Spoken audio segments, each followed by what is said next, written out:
Perkenalkan, nama saya Aliza Sulistiaji. Di sini saya bertugas sebagai moderator yang akan memandu jalannya presentasi dari kelompok 9 dan sekaligus saya juga bertugas sebagai pemateri. Nah, pada kesempatan kali ini kami akan mempresentasikan mengenai wawancara kerja. Pada kesempatan kali ini, pembahasan yang kami angkat yang pertama yaitu pengertian dari wawancara kerja. Yang kedua, pentingnya wawancara kerja. Yang ketiga, persiapan dalam wawancara kerja. Yang keempat, mengenali pekerjaan dan perusahaan. Yang kelima, pertanyaan penting dalam wawancara kerja. Yang keenam, ucapan terima kasih. Dan yang terakhir yaitu studi kasus. Baik, untuk mempersingkat waktu, langsung saja kita ke materi yang pertama yang akan disampaikan rekan saya. Kepada Dwi dipersilahkan. Perkenalkan, nama saya Dwi Krisnawati. Di sini saya akan menjelaskan mengenai tentang pengertian dan pentingnya dari wawancara kerja. Baik, yang pertama, pengertian dari wawancara kerja.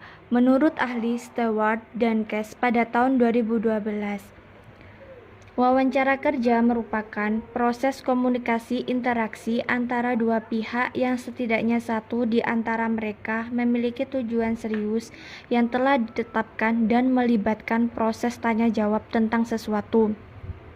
Sedangkan menurut Sri Haryani, wawancara kerja merupakan salah satu cara untuk menyeleksi calon karyawan yang mempunyai kapabilitas tertentu. Jadi, bisa dikatakan bahwa wawancara kerja merupakan salah satu cara yang sangat penting bagi suatu perusahaan dalam menyaring jumlah pelamar yang ada. Selanjutnya yaitu, dalam proses wawancara kerja, interviewer biasanya tidak hanya mengikuti wawancara satu kali saja, melainkan bisa 2 atau bahkan 3 kali. Jadi, di sini ada beberapa urutan wawancara kerja dalam perusahaan, yaitu wawancara pendahuluan dan wawancara komite atau panel. Wawancara pendahuluan di sini biasanya dilakukan oleh manajer personalia yang bertanggung jawab terhadap proses perekrutan karyawan. Jadi, dalam wawancara pendahuluan di sini dimaksudkan untuk membantu perusahaan dalam menyaring calon yang tidak mempunyai kompetensi seperti yang diinginkan oleh perusahaan. Yang kedua yaitu wawancara komite atau panel. Wawancara komite atau panel di sini dimaksudkan untuk calon karyawan akan menghadapi lebih dari satu pewawancara yang merupakan staf departemen personalia, calon atasan, dan top manager, baik berurutan maupun sekaligus. Jadi, bisa dikatakan wawancara komite ini pewawancara akan menginterpretasikan jawaban, tindakan, dan sikap calon karyawan untuk menilai apakah sesuai dengan pekerjaan yang dilamar tersebut. Nah, selanjutnya di sini ada beberapa jenis-jenis atau tipe wawancara. Yang pertama yaitu wawancara tertutup. Wawancara tertutup merupakan sebuah kegiatan wawancara yang dilakukan dengan cara tertutup. Contohnya yaitu wawancara yang menggunakan lembar kuesioner. Yang kedua yaitu wawancara terbuka. Wawancara terbuka ini biasanya dilakukan dengan tidak merahasiakan informasi mengenai narasumbernya dan juga memiliki pertanyaan-pertanyaan yang tidak terbatas atau tidak terikat jawabannya. Contohnya yaitu wawancara yang meminta narasumber untuk memberikan penjelasan lengkap mengenai suatu hal. Yang ketiga, wawancara konferensi. Wawancara konferensi ini merupakan wawancara yang dilakukan oleh seorang pewawancara dengan sejumlah narasumber dan sebaliknya. Contohnya yaitu wawancara yang dilakukan di acara-acara televisi atau talk show. Yang keempat, wawancara kelompok. Wawancara kelompok merupakan wawancara yang dilakukan oleh sejumlah pewawancara kepada narasumber dan dilaksanakan pada waktu yang bersamaan. Contohnya adalah wawancara kepada seorang artis, pejabat, atau grup band yang berprestasi atau sedang terkena skandal. Yang kelima yaitu wawancara individual. Wawancara individual merupakan wawancara yang dilakukan oleh seorang wawancara dengan seorang narasumber. Contohnya adalah wawancara yang dilakukan oleh wartawan dalam mencari berita. Yang keenam yaitu wawancara terpimpin. Wawancara jenis ini biasanya menggunakan beberapa pertanyaan yang telah disiapkan sebelumnya, baik oleh pewawancara maupun narasumbernya. Contohnya adalah wawancara yang sering terjadi di acara-acara talkshow, bertemakan khusus kepada narasumber seperti dokter, polisi, guru, dan lain sebagainya. Yang ketujuh yaitu wawancara bebas. Wawancara bebas merupakan jenis wawancara yang pertanyaannya tidak dipersiapkan terlebih dahulu. Dengan kata lain, wawancara ini terjadi spontan tergantung dengan suasana dan keadaan ketika kegiatan wawancara ini berlangsung. Yang kedelapan wawancara tekanan. Wawancara tekanan di sini merupakan jenis wawancara yang paling ditakutkan karena kita akan diberi pertanyaan tajam yang dirancang untuk membuat kita jengkel atau tidak tenang, atau bahkan kita dihadapkan pada kesunyian dalam periode yang panjang, kritikan dalam penampilan, interupsi yang sengaja, dan reaksi di mana-mana, bahkan bermusuhan dari wawancara. Yang terakhir yaitu wawancara video. Wawancara video di sini seiring dengan upaya para pemberi kerja memangkas pengeluaran untuk perjalanan. Dari wawancara video ini bisa menjadi lebih populer karena banyak perusahaan besar menggunakan konferensi video untuk menyaring para kandidat manajemen menengah atau untuk mewawancarai para kandidat di universitas.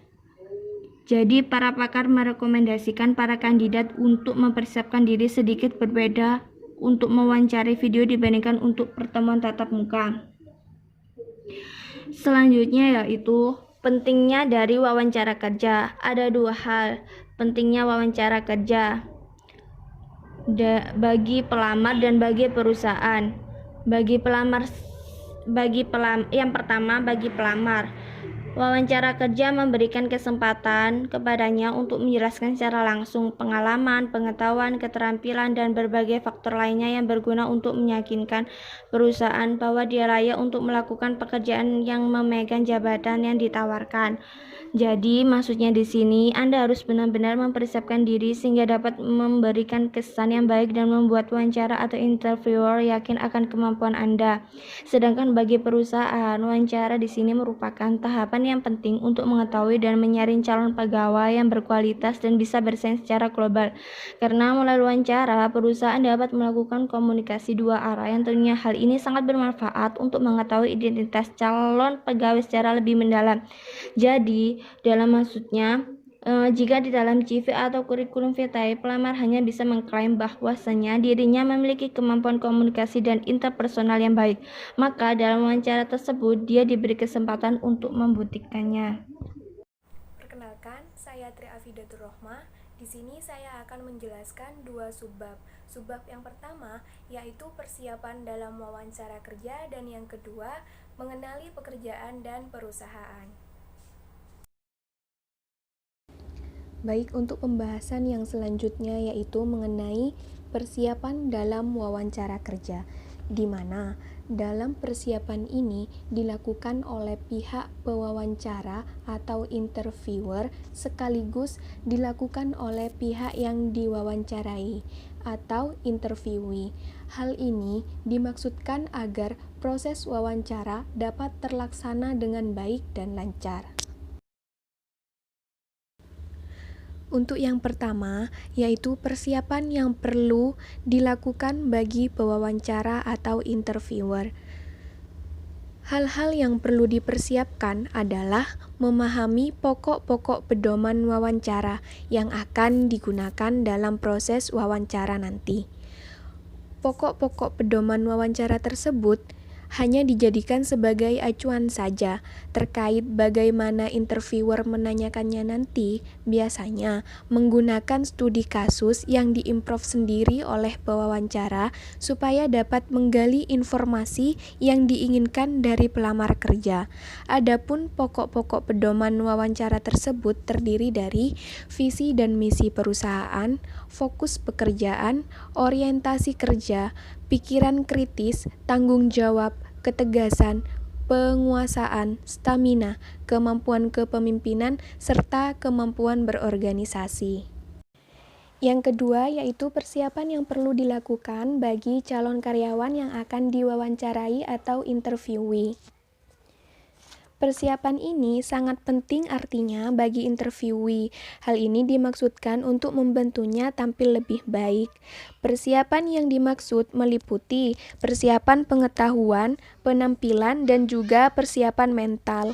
Dengan mempersiapkan 3 hal tersebut, interviewee akan lebih percaya diri dan tidak canggung saat menghadapi interviewer dalam wawancara kerja nantinya. Adapun hal yang bisa dilakukan untuk mempersiapkan diri adalah sebagai berikut. Yang pertama, pelajari organisasinya, bisa melalui publikasi resmi perusahaan yang bersangkutan, atau lebih menguntungkan lagi jika kita mempunyai seseorang yang kita kenal dalam perusahaan tersebut, sehingga kita bisa bertanya langsung kepadanya terkait perusahaan. Dan yang kedua yaitu pikirkan pertanyaan yang akan diajukan sejak awal. Dalam hal ini, pengalaman organisasi sangat bermanfaat karena tentunya untuk masuk dalam organisasi tersebut, kita akan melalui tahap wawancara. Jadi dengan ini, semakin banyak kita ikut organisasi, maka semakin sering pula kita menghadapi wawancara, sehingga kita memiliki pengalaman dan pandangan bagaimana wawancara kerja termasuk tipe-tipe pertanyaan yang akan diberikan nantinya. Dan yang ketiga yaitu dukunglah rasa percaya diri, misalnya dengan menampilkan penampilan yang maksimal. Dan yang keempat yaitu perbaiki gaya wawancara, misalnya cara berbicara kita dan bahasa tubuh kita. Dan yang kelima yaitu rencanakan untuk tampil baik, misal pakaian, aksesoris, dan make up bagi perempuan itu juga perlu atau penting. Dan yang terakhir yaitu bersiaplah ketika tiba. Hal ini ditekankan saat giliran wawancara kita tiba, khususnya terkait persiapan mental dan Untuk sub pembahasan yang selanjutnya yaitu mengenali pekerjaan dan perusahaan. Hal ini lebih ditujukan atau lebih ditekankan kepada pelamar kerja. Untuk mengenali pekerjaan dan perusahaan dapat kita lakukan dengan cara mencari informasi terkait pekerjaan dan perusahaan tersebut, baik melalui publikasi resmi perusahaan atau melalui orang yang kita kenal dalam perusahaan tersebut. Jika kita berbicara mengenai pentingkah mengenali pekerjaan dan perusahaan, sudah pasti hal tersebut sangat penting, sebab pemahaman serta mengenali pekerjaan dan perusahaan dimaksudkan sebagai salah satu bentuk penilaian dalam wawancara kerja, yaitu untuk menunjukkan pemahaman tentang operasi perusahaan, pasar, dan tantangan strategis yang taktis sebagai bentuk keseriusan pelamar. Di era sekarang ini, pencarian informasi tentang perusahaan tidaklah sulit. Interviewee dapat menanyakan langsung dalam wawancara, sebab wawancara merupakan bentuk komunikasi dua arah, di mana dalam pelaksanaannya, interviewer akan memberikan kesempatan kepada interviewee untuk bertanya mengenai hal-hal yang belum dipahami mengenai pekerjaan. Pertanyaan yang interviewee ajukan tersebut juga akan memberikan nilai tambah baginya karena menunjukkan keseriusan yang dia miliki. Namun dalam hal ini, usahakan menghindari pertanyaan yang bernada interogasi dan juga pertanyaan mengenai gaji. Baik, di sini saya akan menjelaskan mengenai pertanyaan penting dalam wawancara kerja. Pertanyaan penting dalam wawancara kerja. kita harus mempersiapkan apa yang sudah rekan saya jelaskan di slide sebelumnya. Ada baiknya kita juga memperhatikan dan mempersiapkan jawaban atas pertanyaan-pertanyaan penting dalam wawancara kerja, supaya kita lebih siap apabila nantinya pewawancara menanyakan pertanyaan-pertanyaan berikut ini. Ada beberapa pertanyaan penting yang sering ditanyakan oleh pewawancara, meliputi pertanyaan umum dan pertanyaan khusus. Untuk yang pertama yaitu pertanyaan umum. Pertanyaan umum di sini maksudnya merupakan pertanyaan yang sering ditanyakan, baik itu bagi mereka yang belum pernah bekerja sebelumnya ataupun mereka yang sudah pernah bekerja sebelumnya. Pertanyaan umum ini mengenai 6 topik utama. Yang pertama mengenai pekerjaan yang akan dilamar. Pertanyaannya berupa mengapa Anda ingin bekerja di perusahaan tersebut. Yang kedua, mengapa Anda tertarik dengan jabatan atau posisi tersebut. Dan yang ketiga, apa yang Anda ketahui tentang perusahaan tersebut. Untuk tema yang selanjutnya ada pendidikan dan pelatihan. Pertanyaannya meliputi mata kuliah apa yang Anda senangi atau yang paling Anda benci, serta alasannya mengapa. Pertanyaan yang kedua yaitu mengenai apakah kuliah atau pelatihan yang pernah Anda tempuh sebelumnya itu membantu dalam pengembangan karir Anda. Untuk tema yang selanjutnya yaitu latar belakang keluarga. Pertanyaannya meliputi apa pekerjaan orang tua Anda, apa pendidikan terakhir orang tua Anda, bagaimana pendapat orang tua Anda terhadap karir yang Anda pilih. Untuk yang selanjutnya ada kepribadian. Pertanyaannya meliputi bagaimana Anda menjelaskan diri Anda sendiri, apa yang menjadi kekuatan dan kelemahan diri Anda sendiri, dan yang terakhir mengenai bagaimana Anda menilai orang lain. Untuk tema yang selanjutnya mengenai tujuan karir selanjutnya dari Anda. Pertanyaannya, apa tujuan jangka panjang bagi karir Anda? Yang kedua, bagaimana cara Anda untuk mencapai tujuan tersebut? Dan yang terakhir, apa posisi atau kedudukan yang Anda harapkan untuk masa depan yang akan datang? Yang terakhir, yaitu mengenai hobi dan lain-lain. Di sini yang biasa ditanyakan oleh pewawancara yaitu apa hobi Anda, apa Anda pernah ikut dalam suatu kegiatan sosial kemasyarakatan, dan yang terakhir, apa yang Anda lakukan saat waktu senggang seperti saat ini misalnya.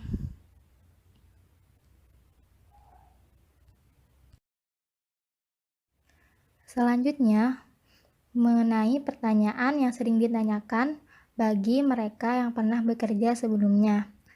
Meliputi 5 tema utama. Yang pertama, mengenai pimpinan Anda.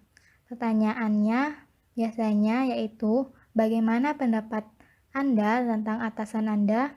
Yang kedua, sebutkan beberapa hal yang membuat atasan Anda memuji atau mengkritik Anda. Yang ketiga, bagaimana atasan Anda memperlakukan Anda? Tema yang selanjutnya mengenai pekerjaan yang sebelumnya. Pertanyaannya yaitu, mengapa Anda ingin meninggalkan pekerjaan lama Anda? Yang kedua, coba ceritakan tugas dan tanggung jawab Anda di perusahaan tersebut. Untuk yang ketiga yaitu pergaulan antar sejawat atau rekan kerja Anda. Pertanyaannya meliputi bagaimana pergaulan Anda dengan teman-teman sejawat Anda, apakah Anda lebih nyaman bekerja sendirian atau dalam tim. Yang ketiga, mengenai tipe orang yang seperti apa yang Anda senangi atau Anda benci. Yang selanjutnya yaitu pendelegasian. Pendelegasian ialah tindakan mempercayakan tugas, kewenangan, hak, tanggung jawab, kewajiban, dan pertanggungjawaban kepada bawahan secara individu dalam setiap posisi tugas. Nah, pendelegasian ini dilakukan dengan cara membagi tugas, wewenang, hak, tanggung jawab, kewajiban, serta pertanggungjawaban yang ditetapkan dalam suatu penjabaran atau deskripsi tugas formil dalam sebuah organisasi. Pertanyaannya meliputi bagaimana Anda memotivasi orang lain dalam menyelesaikan tugas yang mendesak tak terduga sebelumnya. Yang kedua, mengenai dapatkah Anda mendelegasikan tanggung jawab kepada orang lain. Nah, yang terakhir yaitu mengenai cara Anda dalam mengambil keputusan. Pertanyaan yang umum ditanyakan yaitu apa keputusan yang paling sulit yang pernah Anda lakukan? Yang kedua, bagaimana proses Anda dalam menentukan pengambilan keputusan penting? Dan yang terakhir, bagaimana reaksi orang terhadap keputusan yang pernah Anda lakukan sebelumnya?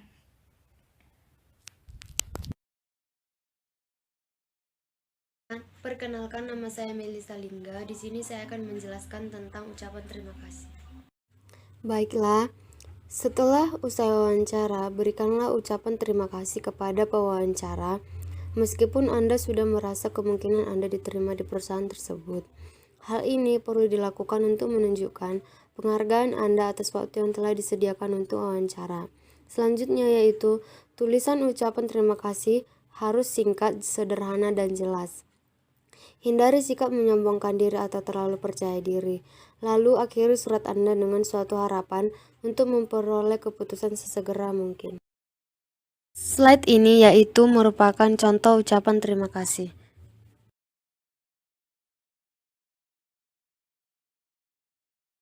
Untuk yang selanjutnya yaitu studi kasus, di mana dalam studi kasus kali ini kelompok kami mengangkat sebuah fitur interview online yang diluncurkan oleh karir.com. Untuk studi kasusnya bisa dilihat dari slide, di mana slide tersebut menginformasikan bahwa platform karir.com telah merencanakan online interview sejak akhir Desember 2016 lalu untuk diluncurkan pada tahun 2017. Fitur tersebut ditujukan untuk memudahkan perusahaan dalam mewawancarai calon pegawainya tanpa harus memikirkan waktu. Dino juga menjelaskan bagaimana cara kerja dari fitur tersebut, yaitu dengan cara direkam dan pertanyaan akan ditampilkan di layar ponsel atau laptop dari interviewee sehingga dia dapat melakukan interview dimanapun dan kapanpun. Selain itu, dengan rekaman interview tersebut, interviewer bisa mereview kapanpun dan dimanapun juga. Sehingga fitur tersebut akan menjadi solusi bagi interviewee dan interviewer untuk menghindari kemacetan dan menghemat biaya dalam menghadiri proses wawancara karena waktu interview tersebut lebih fleksibel. Platform karir.com juga menawarkan fitur yang sifatnya real time, yaitu seperti Vmeet dan video interview.